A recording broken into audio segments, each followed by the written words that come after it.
ఆయన సర్వలోకాలకి అధిపతి, 14 లోకాలకి అధిపతి. సమస్తం ఆయన గుప్పిట్లో ఉంది. అర్జునుడు రథం ఒక్కటే కాదు, 14 లోకాలు ఆయన గుప్పిట్లో ఉన్నాయి. ఆయన అర్చన మనం మానకుండా ఉంటే, ఆయన యందు భక్తి మనకి తగ్గకుండా ఉంటే, మనకి ఏదన్నా పాని కాదు అనిపిస్తే గుళ్ళోకి వెళ్ళి హాయిగా దండం పెట్టుకుని, స్వామి నా ప్రయత్నం నేను చేస్తున్నాను, దీని మీద నా కుటుంబం అంతా ఆధారపడి ఉంది, నీకు తెలియందేముంది, నన్ను అనుగ్రహించవయ్యా అంటే ఖచ్చితంగా భగవంతుడు మన పక్షం వహిస్తాడు. అందులో సందేహమే లేదు. అదే భగవద్గీత.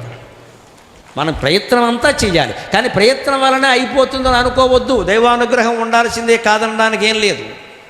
అందుకే కష్టాలు వస్తున్నాయంటే భయపడకూడదు. వాన బాగా ఉక్కబోస్తోంది అంటే వాన కురుస్తుందని అర్థం. చెగ్గడ్డేసింది కురుపు, అదో సలిపేస్తోంది అంటే పగిలిపోతుందని అర్థం. పొగ బాగా వస్తుందంటే బ్రహ్మాండంగా మండుతుంది అని అర్థం.